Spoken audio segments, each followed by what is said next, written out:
여러분들이 학습하신 내용에 대해서 정리하시는 방법에 대해서 알려드리려고 합니다. 이것은 꼭 정답은 아니고 제가 이렇게 해본 적이 있었고 도움이 되어서 전달해드립니다. 예를 들면 그런 것입니다. 우리가 다양한 과목들을 배우게 되고 또 다양한 정보들을 접하게 되죠. 이것을 급하게 찾아내야 할 때는 이게 어디 있었더라? 이런 생각을 하게 될 때가 있어요. 어떤 유튜브 채널이었지? 어떤 영상이었지? 어떤 시간에 있었지? 혹은 어떤 주소를 갖고 있었지? 이런 생각을 하게 됐었던 거죠. 여러분만의 가이드북을 만드는 것이 이번 과제입니다. 각 과목에 있어서 10강까지 진행을 했어요. 이렇게 거의 이제 막바지, 여러분들 성함을 이름을 걸고 할 수 있는 가이드북을 만들어 볼 겁니다. 그래서 이 가이드북의 구조는 다음과 같습니다. 먼저 여기 넘버는 그 렉처 그리고 파트 그런 구조를 갖고 있어요. 그래서 1-파트 1이라고 생각하시면 됩니다. 그리고 그 강의에 본인께서 실제로 느꼈던 리뷰들을 여기에 적으시면 되겠죠. 여러분들의 소감을 먼저 기재하시고요. 그리고 그 소감이 과연 내가 보았던 유튜브 링크 어디에 몇 분 몇 초에 있었는가, 그것을 바로 유튜브 링크로 만들어주는 겁니다. 그 다음에 이 관련된 정보를 다른 곳에서, 제가 말한 것이 아니라 다른 정보에서 유사한 것을 찾아서 레퍼런스 링크를 추가해 보시는 겁니다. 물론 제 말을 완벽하게 외워주시는 것도 매우 감사한 일인데, 그 외에도 혹시 제가 명령한 명칭이 완벽하지 않을 수 있기 때문에 다른 부분도 함께 검색해 보시고 비교해 보시는 것도 이 지식을 익히시는 데 도움이 되기 때문에 부탁해 드리고자 하는 겁니다. 그러니까 제가 한번 그 방법을 알려드릴게요. 자, 먼저 제가 만약 9강의 파트 2에 결정 경계 그리는 법과 그 코드라고 리뷰를 남겨놨었습니다. 의미 있다고 생각되었습니다. 그러면 그 유튜브 링크를 이제 확인해 보게 되겠죠. 네, 이렇게 이런 파트가 있었어요. 그리고 거기에 이런 시각을 적으면 이 시각을 클릭하면 그 시간대로 가지시는 거를 알고 계신 분도 계실 겁니다. 이 해당 링크의 그 시간대로 가는 게 이렇게 숫자 2개 땡땡 숫자 이렇게 적으면 시각으로 가게 되는 거를 아신 분도 계실 텐데요. 오른쪽 버튼을 한번 해보시면은 링크 주소라는 것이 있어요. 링크 주소 복사를 하게 되면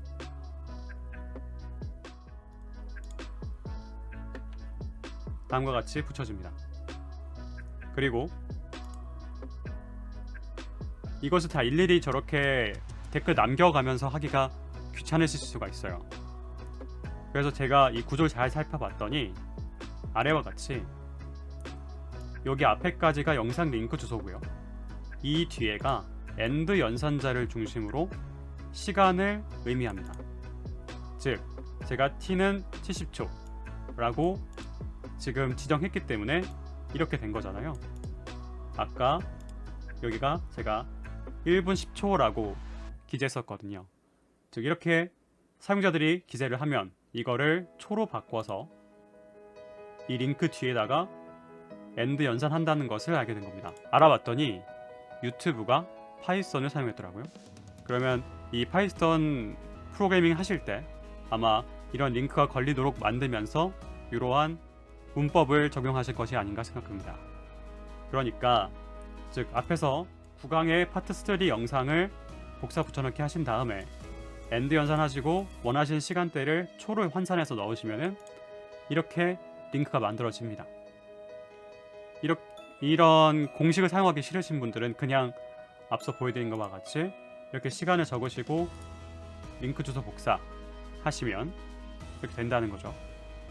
이렇게 링크를 걸어주시면 이제 이 링크가 완성이 되고 엔터를 치면 이렇게 링크가 자동으로 걸려요.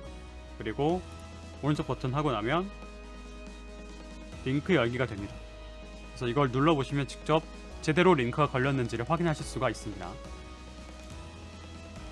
그리고 제가 만약에 이런 결정 경계에 대한 정보를 더 얻고 싶었습니다.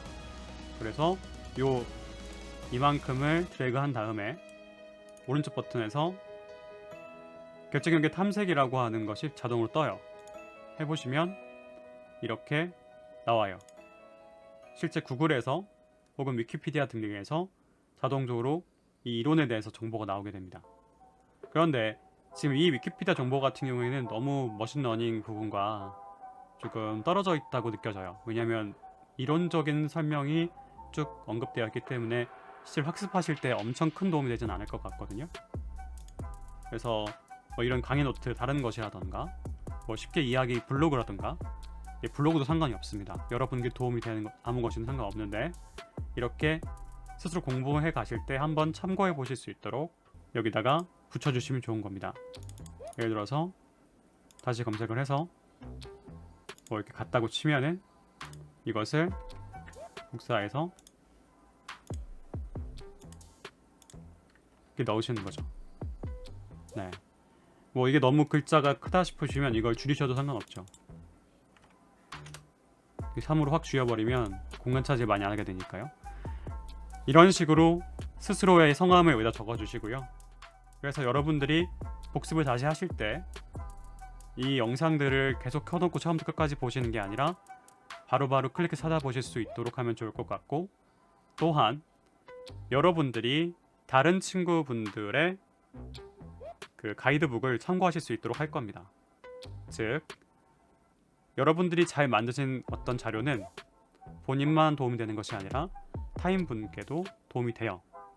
그런데 그러면 내가 열심히 노력한 거를 다른 사람이 사용하는 것이 아닌가 생각하실 수 있지만 실제로 그렇지 않습니다. 높은 점수를 갖고 있는 성적을 가진 사람들의 특징이 무엇이냐면 내가 알고 있는 정보를 타인에게 잘 전달하기 위해서 메타인지를 사용하는 거예요.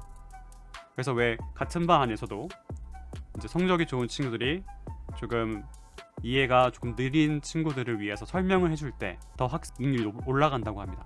누군가에게 설명해주고 싶다라는 생각으로 그 좋은 정보를 찾아주시고 링크 걸어주는 게 매우 도움이 됩니다. 자, 여기까지 일단 주요 정보였고요. 나중에 여러분들이 각자의 위치, 어떤 회사라던가 혹은 학계라던가 가게 되었을 때 그러한 지식을 남에게 전달할 수 있다는 것 자체가 좋은 경험이 될 것이고, 나중에는 이걸 매뉴얼로 해서 유료로 판매하는 그런 것도 직업적으로 요즘에 엔잡이라고 하는 것이 유행인데 어떤 내 지식을 전파하는 하나의 방식이 될 수도 있는 거거든요. 자, 그러면 오늘 강의도 수고 많으셨고요. 네, 다음 시간에 뵙도록 하겠습니다. 좋은 하루 되십시오.